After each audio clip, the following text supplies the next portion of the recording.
Study পয়েন্টে সবাইকে স্বাগত। আজ আলোচনা করব ক্লাস 11-এর জিওগ্রাফির প্র্যাকটিক্যাল সিলেবাস নিয়ে। তার কারণ বিগত যে সিলেবাস ছিল সেই সিলেবাসের কিন্তু পরিবর্তন ঘটেছে একাডেমিক সেশন 2024-25-এ। অর্থাৎ এখানে প্র্যাকটিক্যাল মার্কস 30 থাকছে বিগত বছরের মতোই, কিন্তু ইউনিটগুলো অনেকটাই পরিবর্তিত বা চেঞ্জ হয়ে গেছে। সেই পরিবর্তিত চ্যাপ্টারগুলো কি কি, কোন চ্যাপ্টার থেকে কত প্রশ্নের মার্কস থাকতে পারে, সেই বিষয়গুলো নিয়ে আজকে আমি আলোচনা করে দেব। 11-এ সেমিস্টার স্টার্ট হয়েছে সেমিস্টার 1 এবং 2 নিয়ে ক্লাস 11। সেমিস্টার 1 কোনো প্র্যাকটিক্যাল এক্সাম হবে না।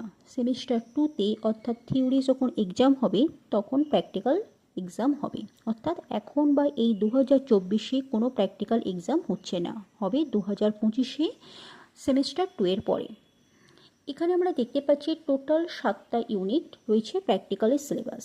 ইউনিট 1-এ আছে 2 নম্বরের প্রশ্ন থাকবে। তার কারণ প্র্যাকটিক্যাল মানে শুধুমাত্র ডায়াগ্রাম ড্র করা নয়, এখানেও কিন্তু আমরা অনেক শর্ট কোশ্চেন পাবো 1 নম্বর 2 নম্বরের মতো।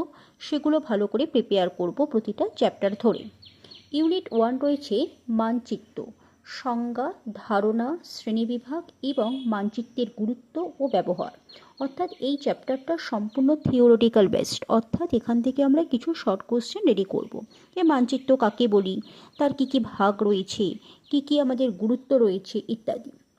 ইউনিট 2-তে রয়েছে 4 নম্বর প্রশ্ন আসবে, বা 4 নম্বরের একটা প্রশ্ন উত্তর লিখতে হবে আমায়।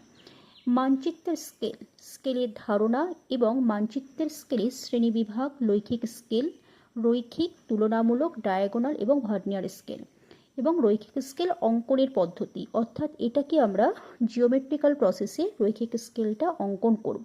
বাকিগুলো কিন্তু আমাদের অঙ্কন করতে হবে না, এটা আমাদের ভালোভাবে থিওরি পড়তে হবে। অর্থাৎ 2 নম্বর আর 4 নম্বর পার্ট কমপ্লিট হলো ইউনিট 1 এবং 2 থেকে।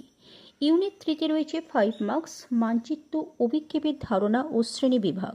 3 রকম আমরা অভিক্ষেপ ম্যাথামেটিক্যাল ক্যালকুলেশন দিয়ে ড্রয়িং করব এবং তার ক্যালকুলেশনও করতে হবে।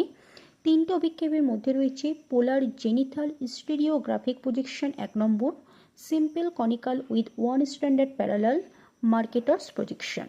অর্থাৎ আমরা এখানে 3 রকম প্রজেকশন ম্যাথামেটিক্যাল ক্যালকুলেশন দিয়ে ড্রয়িং করতে শিখব।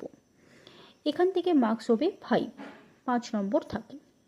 ইউনিট 4 হচ্ছে 6 মার্কসের ভূ বৈচিত্র্যসূচক মানচিত্র, টোপোগ্রাফিক্যাল ম্যাপ। এখানে থাকবে প্রস্থচ্ছেদ অঙ্কন করা, ব্রেক অফ স্লোপ। অর্থাৎ যখন আমরা প্রত্যেক দিন ক্লাস করব তখন আমরা ড্রয়িংয়ের মাধ্যমে দেখে নেব ব্রেক অফ স্লোপটা কী। প্রাকৃতিক বিভাগ, জল নির্গম প্রণালী, স্বাভাবিক উদ্ভিদ, পরিবহন ও যোগাযোগ, জনবসতি, ট্রানজিট চার্ট। ট্রানজিট চার্ট মানে হচ্ছে প্রাকৃতিক ও অর্থনৈতিক যে বিষয়গুলো রয়েছে তাদের মধ্যে সম্পর্ক দেখানো। এটাও আমরা ড্রয়িংয়ের মাধ্যমে ট্রানজিট চার্টকে দেখিয়ে থাকি। এই পার্টটা থেকে নাম্বার থাকবে 6 মার্কস। ইউনিট 5 হচ্ছে 4 নম্বরের দৈনিক আবহাওয়া মানচিত্র, বায়ুচাপের অবস্থা, বায়ুপ্রবাহ, মেঘাচ্ছন্নতা, অধঃক্ষেপণ। অর্থাৎ আবহাওয়া মানচিত্র থেকে এই যে আবহাওয়ার বিভিন্ন উপাদানগুলির বৈশিষ্ট্য এবং তাদের যে সম্পর্ক বা তাদের যে ব্যাখ্যা, সেগুলি আমরা ইন্টারপ্রিটেশন আকারে দেখব। এখানে কোনো ছবি কিন্তু ড্রয়িং করতে হচ্ছে না, জাস্ট আমরা ব্যাখ্যা করব একটা ম্যাপ দেখে। ইউনিট 6 হচ্ছে 2 নম্বরের থাকে পোস্টার তৈরি করা। অর্থাৎ কোনো দুর্যোগ বিপর্যয়ের কারণ, কোথায় কোথায় দুর্যোগ বিপর্যয় হয়েছে ইত্যাদি বিষয় নিয়ে আমাদের পোস্টার তৈরি করতে হবে এবং এখান থেকে মার্কস থাকবে 2। ইউনিট 7 হচ্ছে 3+2, অর্থাৎ এখানে 3 নম্বর ব্যবহারিক ভূগোল খাতা তৈরি করার জন্য। অর্থাৎ ডে বাই ডে ক্লাসে যে প্র্যাকটিক্যাল ক্লাস হয় সেখানে যে আমরা সেটগুলো রেডি করব, যে প্রতিটা প্র্যাকটিকাম কিভাবে তৈরি করা হয়েছে সেগুলোকে খাতার মধ্যে অ্যাটাচ করে একটা নোটবুক তৈরি করতে হয়। সেখানে থাকে 3 নম্বর এবং সেখান থেকে ফাইনাল পরীক্ষার দিনে ভাইবা নেওয়া হয় 2 নম্বর। অর্থাৎ মৌখিক প্রশ্ন ধরা হয়ে থাকে 2 নম্বরে। এই হচ্ছে টোটাল 3+2, 5 মার্কস থাকে ইউনিট 7 থেকে।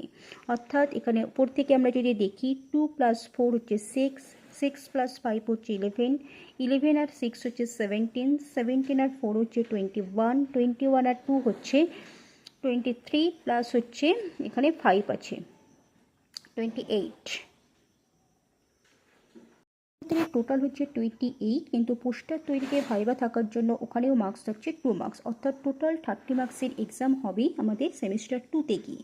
এই হচ্ছে টোটাল প্র্যাকটিক্যাল সিলেবাস। আমরা এক এক করে সিলেবাস দেখে আমাদের চ্যানেলে আপডেট করব যে কিভাবে প্রতিটা ইউনিট আমাদের কাছে আয়ত্ত করতে হবে। তো আজ হচ্ছে এই পর্যন্ত, শুধুমাত্র প্র্যাকটিক্যাল সিলেবাস নিয়ে ডিসকাস করলাম। নেক্সট ভিডিওতে থিওরিটিক্যাল সিলেবাস কী থাকবে, কত নম্বর থাকবে, এই বিষয় সংক্রান্ত আলোচনা করব। যদি প্র্যাকটিক্যালের কোথাও কিছু বুঝতে অসুবিধা থাকে অবশ্যই কমেন্ট বক্সে জানিও, আশা করি আমি রিপ্লাই দিয়ে দেব। থ্যাংক ইউ সবাইকে।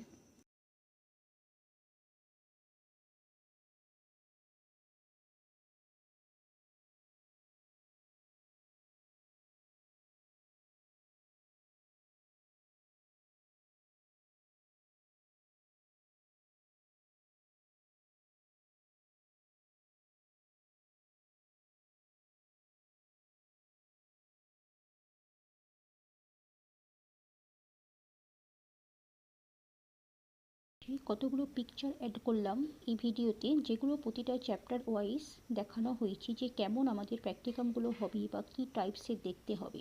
সেই পিকচারগুলো একটু দেখে নিও, তারপর আমরা আমাদের হাতে কলমে বিষয়গুলো শিখব কিভাবে কাজটি করতে হবে।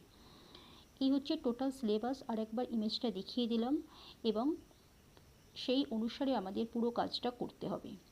থ্যাংক ইউ সবাইকে।